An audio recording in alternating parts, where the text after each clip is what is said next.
Ouais, salut les amis, une petite vidéo sur un sujet qui me tient à cœur. Je me faisais une petite réflexion, parce qu'une fois je parlais avec un jeune là, qui me disait, comme beaucoup de jeunes d'ailleurs de maintenant, hein, qui me disait que sa priorité là c'était de l'argent. C'était gagner de l'argent, faire de l'argent, l'argent, à tout prix. En fait, en pensant comme ça, tu rentres dans un système vicieux, parce que l'argent va absolument rien t'apporter, si ce n'est que des problèmes. En fait, parce que plus t'en as, plus il t'en faut, plus tu vas montrer ce que tu as, puis au final tu vas devoir gratter comme un malade pour avoir toujours plus, plus, plus. Puis au final, plus tu vas dépenser d'énergie à posséder des choses, moins tu vas te concentrer sur ta véritable richesse.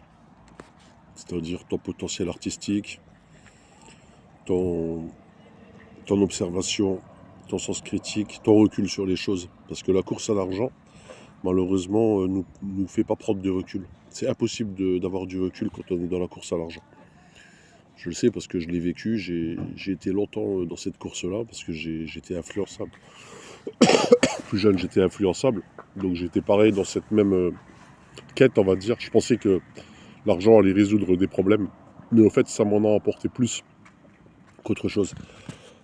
Et quand tu es dans l'argent, tu fréquentes des gens qui sont comme toi, dans la même recherche d'argent et de reconnaissance par le biais de l'argent.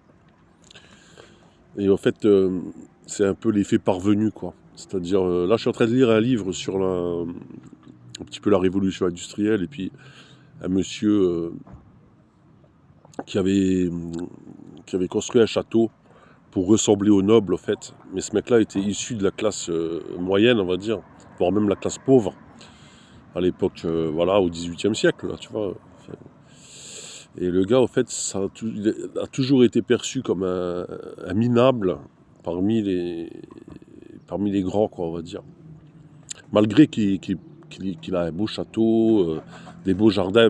Ce château même, il a même servi de référence au château plus tard. Mais aux yeux des nobles, c'est-à-dire de l'entourage qui s'était créé autour de cette richesse, ben, ça restait toujours un minable. Tu vois, c'était un petit parmi les grands, en fait.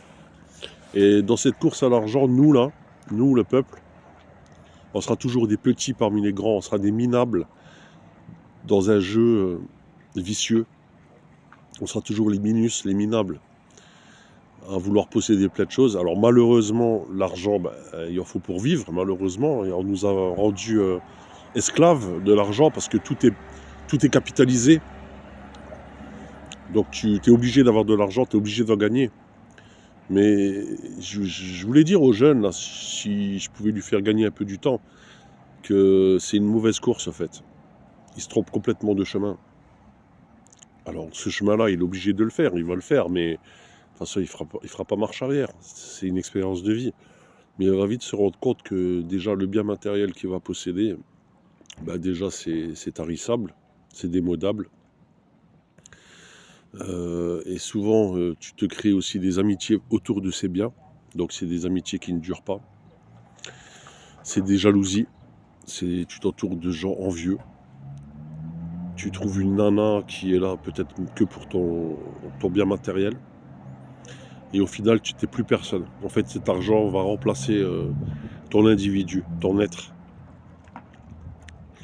Voilà, donc ce jeune-là, bah écoute, on va dire, c'est le fruit de son époque.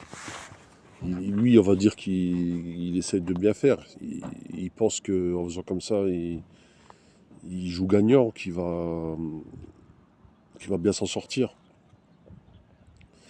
Mais ça marche peut-être pour une certaine catégorie de personnes, pour les esprits les plus matériels ou vibrations assez basses, ouais. Ils vont se contenter de ça. Mais au bout d'un moment, quand tu as une âme d'artiste un petit peu, quand tu as du recul sur les choses, quand tu as un esprit critique assez aiguisé, c'est pas suffisant. L'argent, au contraire, ça va même te noyer ton esprit. Ça va l'étouffer. Moi, j'ai eu beaucoup de biens matériels dans ma vie, et je me suis rendu compte que ce bien matériel, ce que je dis, il n'y a rien de nouveau dans ce que je dis. En fait, c'était en train de me dominer. Et je ne vivais que pour ces objets. Je me levais le matin pour mettre de l'essence dans une voiture de merde. Je me sacrifiais pour un crédit à la con, à la consommation, au taux d'intérêt. Je sais pas, il y avait 15% de taux d'intérêt. Je me faisais des vacances à l'étranger parce que je pensais que c'était plus classe de voyager à l'étranger. Donc je me payais des vacances qui coûtaient la peau du derche, même si on me dit des fois ouais mais ça vaut plus le coup, le all inclusif et tout. C'est vrai aussi, ça peut valoir le coup. Mais moi comme j'avais le goût du luxe, ben, je l'ai toujours même encore un petit peu on va dire, mais j'ai ce recul sur les choses. Donc je me rendais compte que, bah, que ces voyages-là me coûtaient énormément de fric, que j'étais pas au final pas plus heureux, et que j'avais des amitiés, enfin des connaissances à cette époque-là qui n'étaient pas,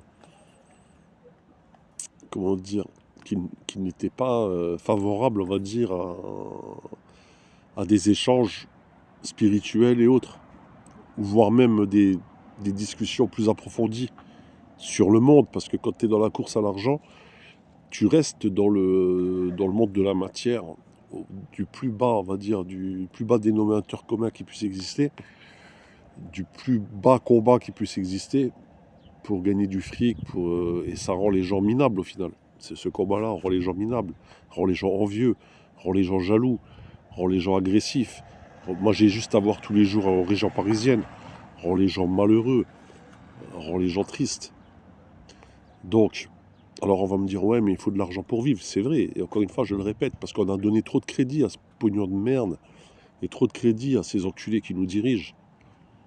C'est ceux-là qui ont mis en place tout ce système de merde. Et le problème, c'est qu'on a été piégés. Les boomers, et nous, on est les enfants des boomers, sauf que nous, contrairement aux boomers, on bénéficie de rien. Encore les boomers, je comprends qu'ils étaient aveuglés, parce que eux, on va dire, c'était presque une spiritualité pour eux.